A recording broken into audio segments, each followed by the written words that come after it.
Hello friends, আজকে আমি তোমাদের সাথে শেয়ার করব একেবারে ভিন্ন স্বাদের চিকেনের একটা রেসিপি। সাধারণভাবে রান্না চিকেন কষা তো আমরা সবাই সবসময় খাই, মাঝে মাঝে একটু ভিন্ন স্বাদ পেতেও ইচ্ছা করে। এই রেসিপিটি বানানোর জন্য আমি 1 কেজি চিকেন নিয়েছি। এবার এটার মধ্যে 2 চামচ ফাটিয়ে রাখা টক দই দিয়ে দেব।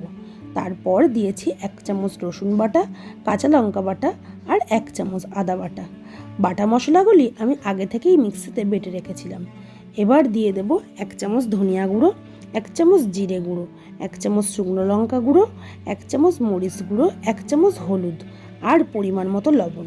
এবার 50 গ্রাম সর্ষের তেল দিয়ে ভালো করে মাখিয়ে নেব। চিকেন একটু ঝাল ঝাল সবাই পছন্দ করে। আমি যেহেতু কাঁচা লঙ্কা বাটা দিয়েছি তাই 1 চামচ লঙ্কা গুঁড়ো দিয়েছি।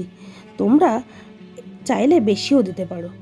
দেখো, এইভাবে মাংসটা ভালো করে ম্যারিনেট করে নিতে হবে।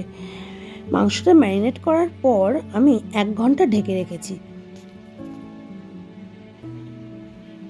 এবার আমি কড়াইতে 50 গ্রাম সরষের তেল দিয়েছি। তেলটা গরম হয়ে এলে আলুগুলো লাল লাল করে ভেজে নিয়েছি।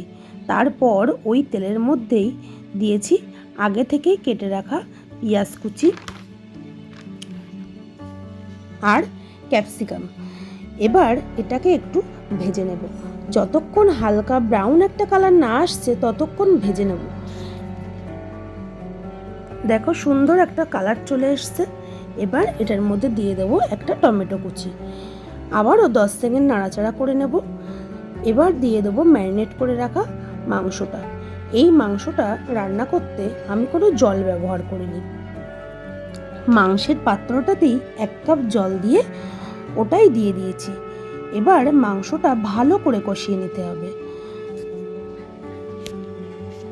1 ঘন্টা ম্যারিনেট করার ফলে মাংসটা দিয়ে এমনিই তেল বেরিয়ে এসেছিল।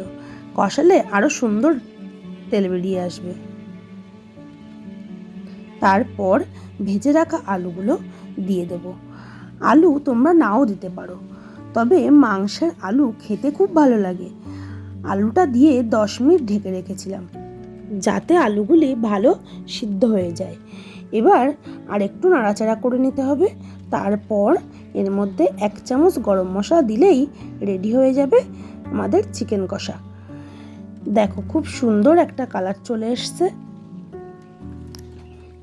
খেতেও কিন্তু খুবই টেস্টি হয়েছে।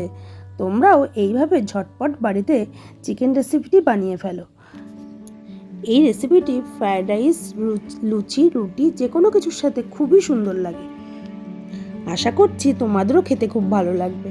রেসিপিটি ভালো লাগলে চ্যানেলটিকে সাবস্ক্রাইব করে পাশে থেকো। আজকের মতো বিদায় জানালাম। বাই।